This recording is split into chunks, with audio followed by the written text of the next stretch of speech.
Nogo Sosro dan Sabuk Inten, buah karya terbaik Esa Mintarja yang sangat populer di masanya, berlatar belakang kerajaan Demak di masa pemerintahan Sultan Trenggono, bertutur tentang cita-cita luhur anak manusia, dihiasi kisah cinta yang membara, pertumpahan darah, dan kesaktian Joyo Kawijayan yang sangat mendebarkan dalam perebutan dua keris pusaka bertuah tanah Jawa yang telah hilang, berjuluk Kiai Nogososro dan Kiai Sabuk Inten.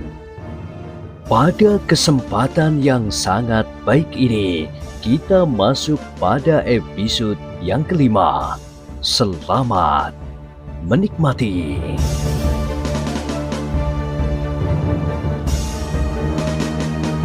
Di akhir kisah sebelumnya disebutkan, Mahesa Jenar menjadi sadar bahwa ia berhadapan dengan orang-orang yang licik dan tidak bersikap jantan. Ia paling benci pada sifat-sifat yang demikian.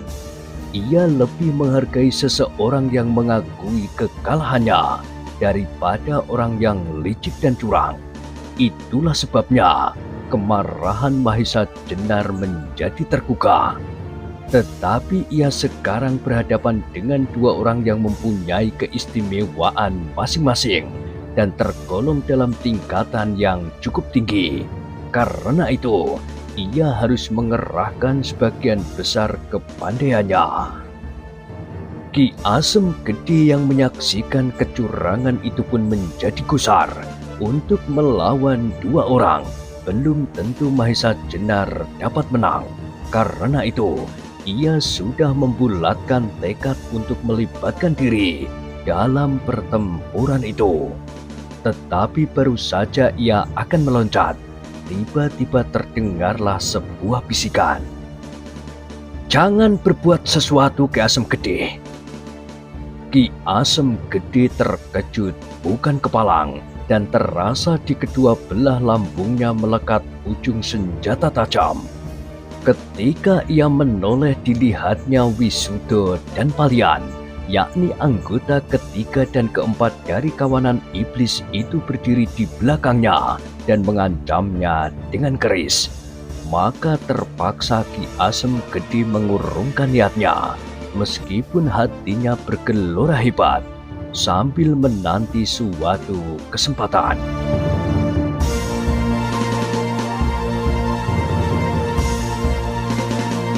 Sementara itu, pertempuran di arena bertambah hebat.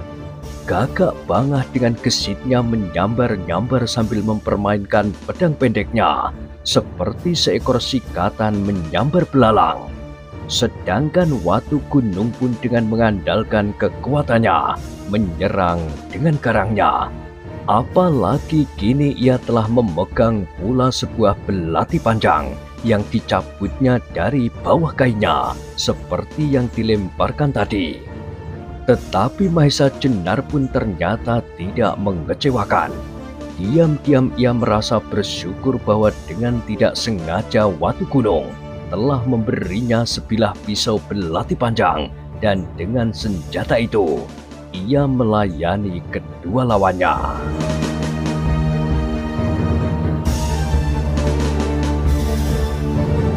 Ia pernah mendengar bahwa belati kawanan Lowo Ijo terkenal keampuhannya serta terbuat dari baja pilihan.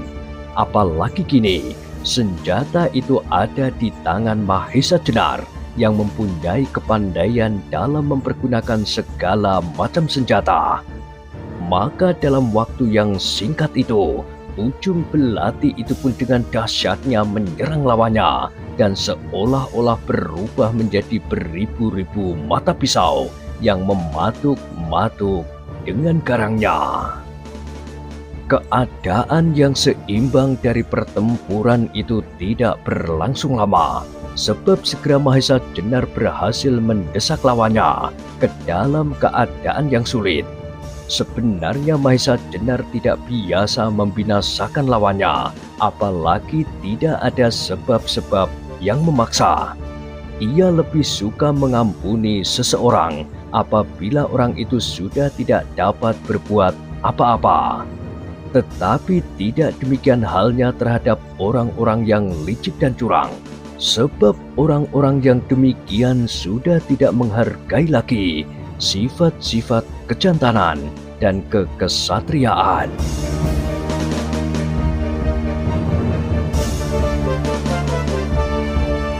Orang-orang semacam itulah yang selalu akan menimbulkan bencana. Karena itu, terhadap orang-orang yang demikian, juga kepada lawannya itu, Mahesa Jenar telah mengambil keputusan untuk membinasakannya sama sekali. Maka segera ia merangsang lawannya lebih hebat lagi. Pisau panjang yang berada di tangannya itu bergerak semakin cepat, sehingga hampir merupakan gumpalan-gumpalan sinar yang bergulung-gulung mengerikan sekali. Watu Gunung dan Gagak Bangah sama sekali tidak menduga bahwa Mahesa Jenar memiliki kepandaian yang demikian tinggi. Maka diam-diam mereka berdua mengeluh di dalam hati, karena mereka tadi memberi kesempatan kepada orang ini untuk bertanding membela anak Ki Asem Gede. Keringat dingin sudah membasahi seluruh tubuh mereka berdua. Maka sesaat kemudian terdengarlah bunyi berdentang dari senjata yang beradu. Ternyata pisau panjang Mahesa Jenar telah menyambar pedang pendek Gagak Bangah. Sambaran itu begitu kuatnya sehingga tangan Gagak Bangah merasa nyeri sekali.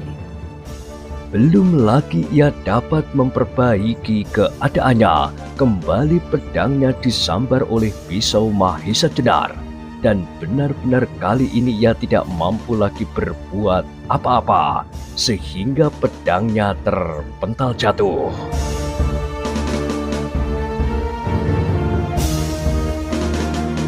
Melihat keadaan itu, Watu Gunung segera berusaha menolong kawannya. Dengan lompatan yang cepat ia mendesak maju dan membabat tangan Mahesa Jenar.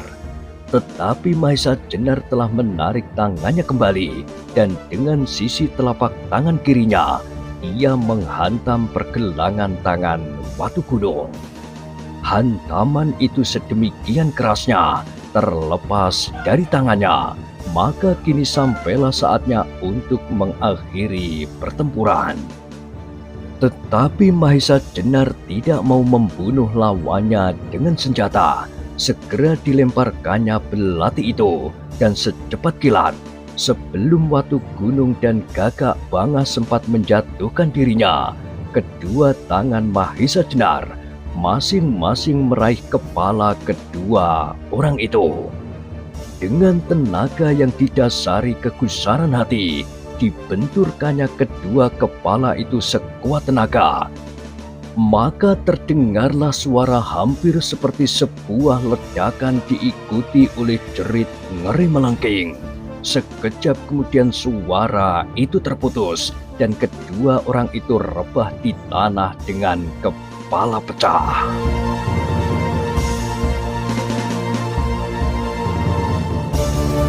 Berbareng dengan itu, Ki Asem Gede yang melihat bahwa pertempuran itu hampir selesai, segera memutar otaknya. Bagaimana ia dapat membebaskan diri dari ancaman Wisudo dan Palian? Sebab tidak mustahil apabila kedua orang itu melihat kedua kawannya dibinasakan, maka mereka pun akan dibinasakan pula. Maka untuk sementara Ki Asem Gede berbuat seperti orang yang ketakutan dan tidak berdaya. Tetapi ketika Wisudo dan Palian baru memperhatikan saat-saat terakhir dari kedua kawannya itu, Ki Asem Gede segera bertindak. Dengan kecepatan yang luar biasa, ia merendahkan dirinya dan kedua tangannya menangkap pergelangan Wisudo dan Palian yang memegang senjata. Dengan sekuat tenaga kedua orang itu ditarik ke depan, lewat di atas pundaknya, dan pada saat kedua orang itu terpelanting dengan kedua kakinya di atas, Ki Asem Gede mengubah gerakannya dengan menyentakkan kedua tangan korbannya kembali ke belakang. Dengan demikian kedua orang yang sebelumnya sama sekali tidak curiga itu terangkat dan dengan dahsyatnya terbanting ke depan. Kepala dua orang itu membentur tanah, maka tanpa ampun lagi kedua orang itu lehernya terpuntir dan napasnya putus seketika.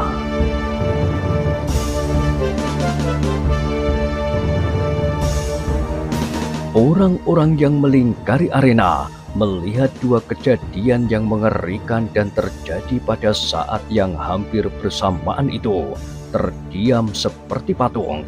Bahkan tubuh mereka hanya dapat sebentar memandang Mahesa Jenar dan sebentar memandang Ki Asem Gede yang sesudah mengeluarkan seluruh tenaganya itu, kemudian menjadi lemas dan terduduk di atas tanah.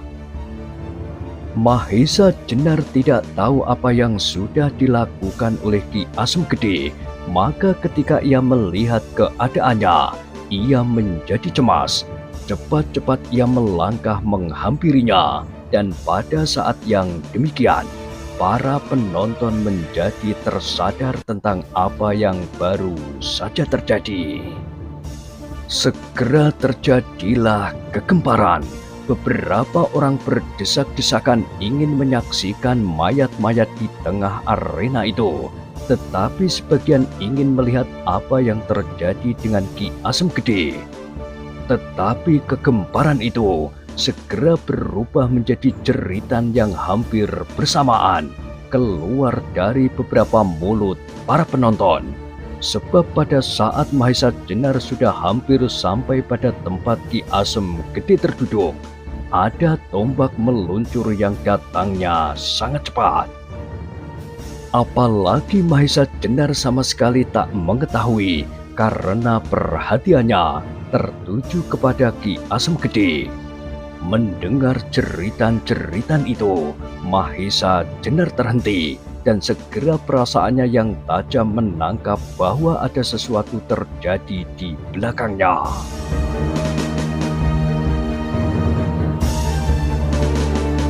Cepat-cepat ia membalikkan diri. Semuanya itu terjadi hanya dalam waktu yang singkat. Maka tak ada kemungkinan bagi Mahesa Jenar untuk menghindarkan diri. Maka yang dapat dilakukan hanyalah dengan tangannya melindungi dada. Tetapi ketika tombak itu hampir menancap di tubuh Mahesa Jenar, terjadilah suatu benturan yang dahsyat diiringi dengan suara gemerincing senjata beradu, sehingga timbullah bunga api yang memancar. Kembali para penonton terkejut bukan main. Kecuali Mahesa Jenar dan Ki Asem Gede, tak seorang pun yang melihat bahwa dari arah lain menyambar pula sebuah senjata sehingga membentur tombak yang hampir saja menembus tubuh Mahesa Jenar. Apalagi ketika dua senjata yang beradu itu jatuh di tanah, maka darah orang-orang yang berkeliling arena itu berhenti dibuatnya. Ternyata tombak yang dilempar ke arah Mahesa Jenar patah pada ujungnya, sedangkan di sampingnya menancap sebuah trisula. "Mantingan!" teriak salah seorang di antara mereka. "Iya, dalang mantingan!" sahut yang lain, dan sebentar kemudian arena itu telah dipenuhi oleh teriakan orang yang menyebut nama dalang mantingan. Memang mantingan telah terkenal di daerah itu sejak beberapa waktu yang lampau. Tetapi kemudian lama ia tidak muncul, dan sekarang mereka melihat lagi sebuah trisula yang bertangkai kayu berlian dan pada pangkalnya berukiran kuncup bunga kamboja. Hampir semua orang mengenal benda itu, di mana benda itu berada, di sana mantingan pasti ada, dan sebaliknya. Tetapi meskipun mereka sudah mengetahui hal itu, ketika mereka mengikuti arah pandangan mata Mahesa Jenar, darah mereka tersirap juga melihat seseorang duduk dengan tenangnya di atas seekor kuda yang berwarna abu-abu. Sungguh mengagumkan, tetapi kekaguman mereka segera berubah menjadi keheran-heranan ketika mereka melihat idalang mantingan yang mempunyai nama demikian agungnya itu menunduk hormat kepada Mahesa Jenar. Malaikat manakah orang ini, sehingga orang seperti mantingan masih juga menunduk hormat? Pikir mereka, tetapi mereka tidak sempat berpikir banyak, sebab mereka segera melihat mantingan meloncat turun dan memburu ke arah dari mana tombak pendek tadi dilemparkan. Kau Samparan, desis mantingan, dan tampaklah di antara penonton Samparan yang pucat dan gemetar. Ia kenal betul kepada mantingan. Kalau pada saat yang lalu ia masih berani membusungkan dada, itu karena membanggakan kekuatan mereka berlima. Tetapi kini 4 kawannya telah mengalami nasib yang mengerikan, sehingga hatinya pun berubah menjadi kerdil.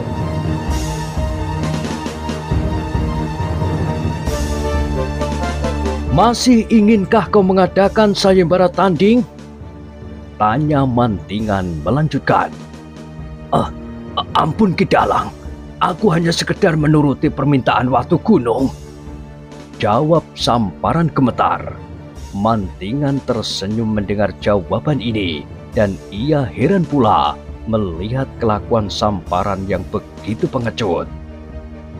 Sementara itu, Mahesa Jenar dan Ki Asem Gede yang sudah agak pulih kekuatannya telah pula berdiri di samping mantingan. Melihat tokoh-tokoh itu, hati Samparan semakin kecil dan wajahnya semakin putih.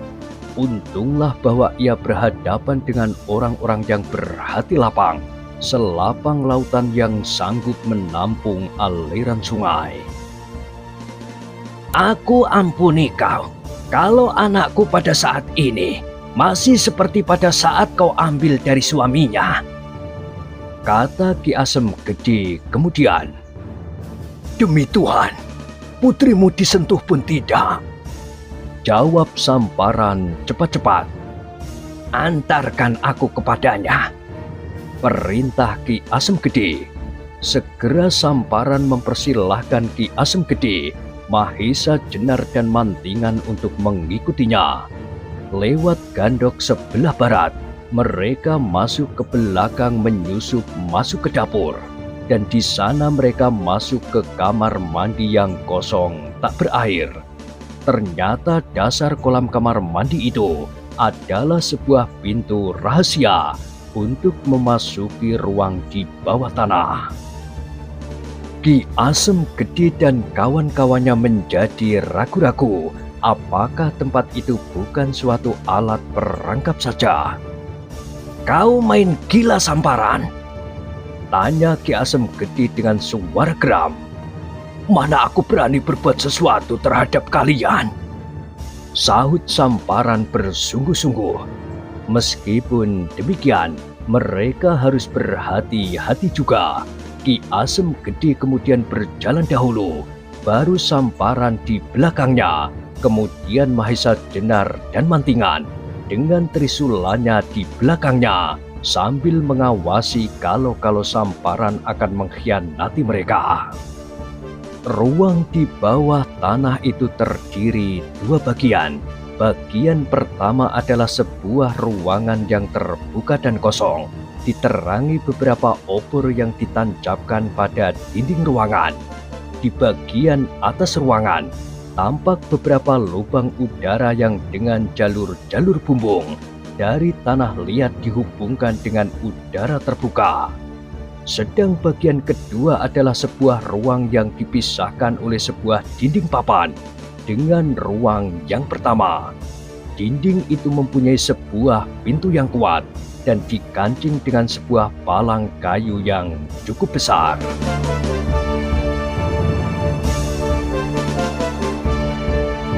"Disitulah Nyai Wirosopo disimpan oleh Watu Gunung," kata Samparan sambil menunjuk pada palang pintu yang besar itu. Ki Asem Gede menjadi tertegun. Ia ragu-ragu untuk membuka pintu itu. Jangan-jangan ada sesuatu yang berbahaya. Rupanya Samparan mengerti isi hati Ki Asem Gede. Maka sambungnya, "Bolehkah aku membukanya?" Ki Asem Gede masih ragu-ragu sebentar, tetapi kemudian katanya, "Bukalah, tetapi jangan main gila." Samparan maju perlahan-lahan mendekati pintu itu. Matanya memandang dengan tajam, seakan-akan ingin melihat langsung ke dalam ruangan yang tertutup itu. Baru setelah ia merenung sejenak, tangannya bergerak membukanya. Baru saja pintu itu terbuka, serentak mereka terkejut melihat seorang yang meloncat keluar dan langsung menyerang Samparan dengan sebuah patrem. Untunglah bahwa Samparan sempat menghindar. Tetapi serangan itu tidak hanya terhenti di situ, bahkan bertambah sengit. Hanya sayang bahwa penyerangnya itu tidak mempunyai pengetahuan tata berkelahi yang cukup sehingga dengan mudahnya Samparan mengelakkan diri. Ketika orang itu melihat beberapa orang lain berada di tempat itu, apalagi setelah melihat Ki Asem Gede, ia menjadi tertegun dan sebentar kemudian berubah menjadi keheran-heranan. Tetapi sesaat kemudian, ia berlari menjauhkan diri dan memeluk kaki Ki Asem Gede. Ia adalah Nyai Wirosopo, putri Ki Asem Gede. "Ayah!" serunya, tetapi kemudian suaranya tertahan di kerongkongan. Ki Asem Gede pun memandang putrinya dengan terharu. Dengan susah payah ia berhasil membendung air matanya sehingga tidak mengalir. Baru beberapa lama ia tidak mengunjungi putrinya itu, dan sekarang ia menyaksikan putrinya dalam keadaan yang menyedihkan. Orang-orang yang menyaksikan peristiwa itu mau tidak mau juga merasa terharu. Bahkan Samparan yang menjadi seorang iblis selama ini tidak mempunyai rasa peri kemanusiaan sedikitpun. Menyaksikan hal itu dengan suatu perasaan yang aneh, perasaan yang belum pernah dimilikinya. Setelah suasana agak reda, segera mereka keluar dari ruangan di bawah tanah itu, dan untuk menenangkan perasaan Nyai Wirosopo, mereka sementara waktu beristirahat di gandok sebelah barat. "Setan-setan itu tidak berbuat jahat kepadamu?" tanya Ki Asem Gede kepada putrinya. Nyi Wirosopo tidak segera menjawab, tetapi ia memandang Samparan dengan pandangan yang jijik, benci dan penuh kemarahan. "Manakah kawan-kawan iblis itu?" tanyanya kepada Ki Asem Gede. Tetapi sementara itu, beberapa kali Nyi Wirosopo memandang Mahesa Jenar dan Mantingan dengan penuh pertanyaan. Lamat-lamat ia ingat bahwa dengan Mantingan ia pernah berkenalan, tetapi di mana dan kapan? Sedangkan yang satu lagi sama sekali ia belum pernah melihat. Ki Asem Gede mengerti perasaan putrinya, maka segera diceritakan apa yang sudah terjadi. Dan tiba-tiba saja Nyi Wirosopo berdiri lalu membungkuk hormat kepada Mahesa Jenar dan Mantingan. Dengan suara yang terputus-putus, ia menyatakan betapa besar terima kasihnya atas pertolongan mereka. Sekaligus ia teringat bahwa Mantingan telah dikenalnya pada waktu mereka masih sama-sama kecil. tetapi yang kemudian tak lagi pernah bertemu sejak Mantingan mengikuti gurunya ke Wonokerto. Sementara itu, Mahesa Jenar dan Mantingan tak habis-habisnya memandangi wajah Nyi Wirosopo. Wajarlah kiranya kalau Watu Gunung tergila-gila kepadanya. Betapa bahagianya orang itu yang telah menerima anugerah Tuhan berupa kecantikan wajah yang sempurna dan keserasian tubuh yang tanpa celah. Mantingan yang pada masa kanak-kanaknya sering bermain dan bertengkar bersama tidak pernah membayangkan bahwa pada usia dewasanya perempuan ini akan memiliki kelebihan dari kawan-kawannya sepermainan. Tetapi tak seorang pun yang mengetahui bahwa Nyai Wirosopo sendiri selalu meratap di dalam hati, menyesali nasibnya yang jelek karena memiliki wajah yang cantik dan tubuh yang bulat yang telah beberapa kali menjeratnya ke dalam kesulitan-kesulitan yang hampir tak dapat diatasi.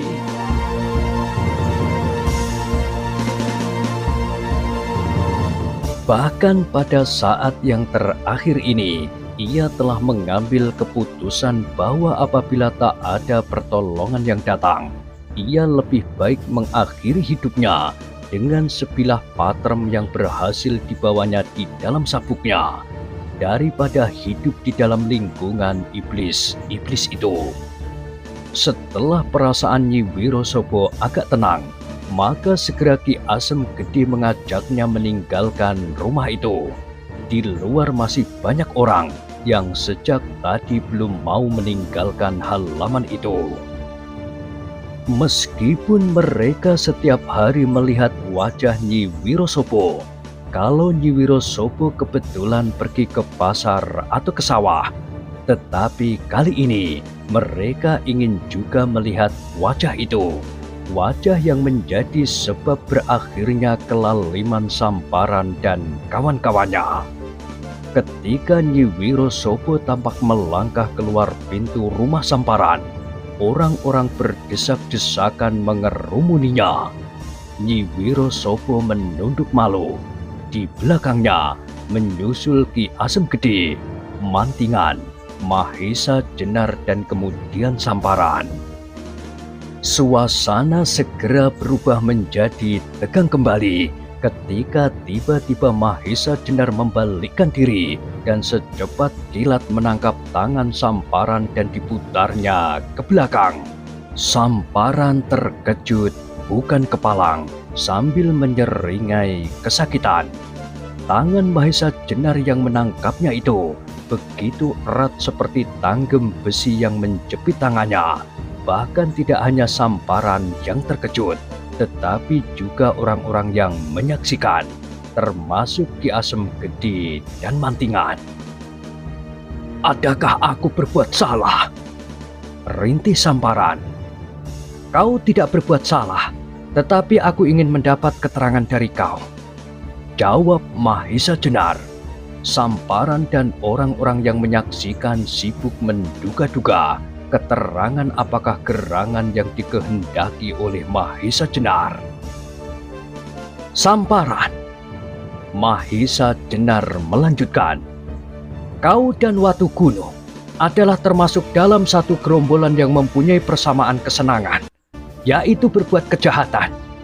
Dalam dunia kejahatan, sahabat jauh lebih berharga dari saudara, bahkan orang tua. Rahasia-rahasia yang tak pernah didengar oleh keluarga sendiri, kadang-kadang didengar oleh sahabat-sahabatnya. Nah, katakanlah, aku yakin kau mengetahuinya. Apakah hubungan Watu Gunung dengan Lowo Ijo?" Mendengar pertanyaan ini, Samparan terkejut seperti disambar petir. Tidak pula kalah terkejutnya Ki Asem Gede, Mantingan dan mereka yang ikut mendengarnya. Nama Lowo Ijo adalah nama yang tabu diucapkan.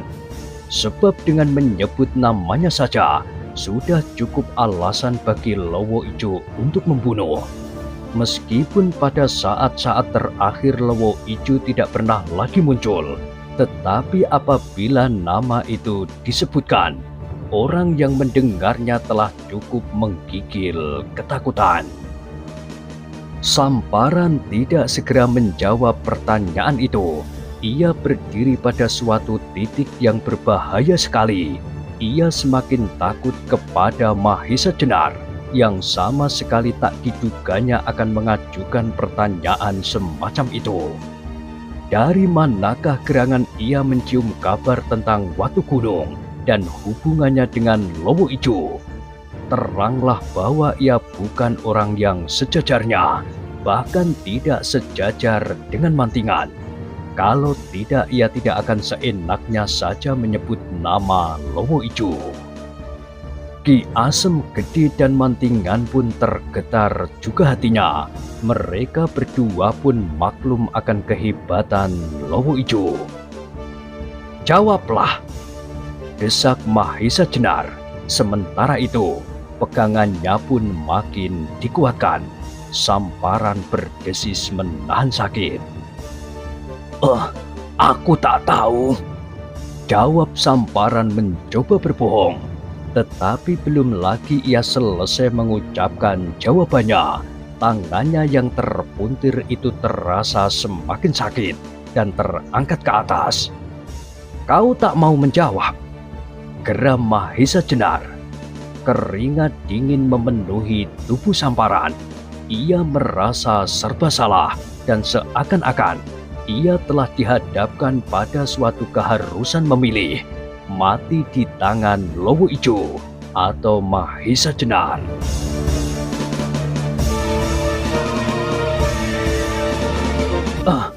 Aku tak mengetahui seluruhnya. Aku hanya pernah mendengar nama itu disebut-sebut oleh Watu Gunung, jawab Samparan. "Apa katanya?" desak Mahisa Jenar pula. Kembali Samparan ragu-ragu. "Kau takut kepada Lowo Ijo?" bentak Mahisa Jenar yang sudah mulai jengkel. "Bagus, kau takut dibunuhnya. Tetapi bagaimana kalau yang melaksanakan pembunuhan itu aku?" lanjut Mahisa Jenar. Tubuh Samparan mulai menggigil.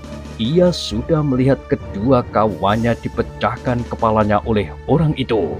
Kalau ia tidak menuruti perintahnya, jangan-jangan kepalanya akan dipecahkan pula. Akhirnya ia mengambil keputusan untuk berkata, dengan harapan Lowo Ijo sudah tidak akan muncul kembali.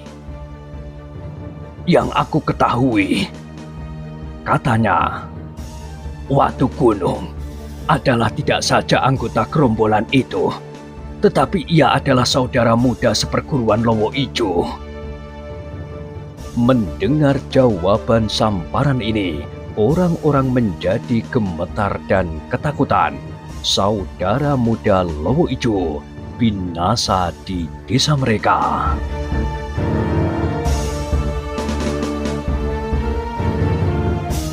Nah, bagaimanakah kisah selanjutnya? Silahkan ikuti terus kisah Nogo Sosro dan Sabuk Inten pada kesempatan berikutnya.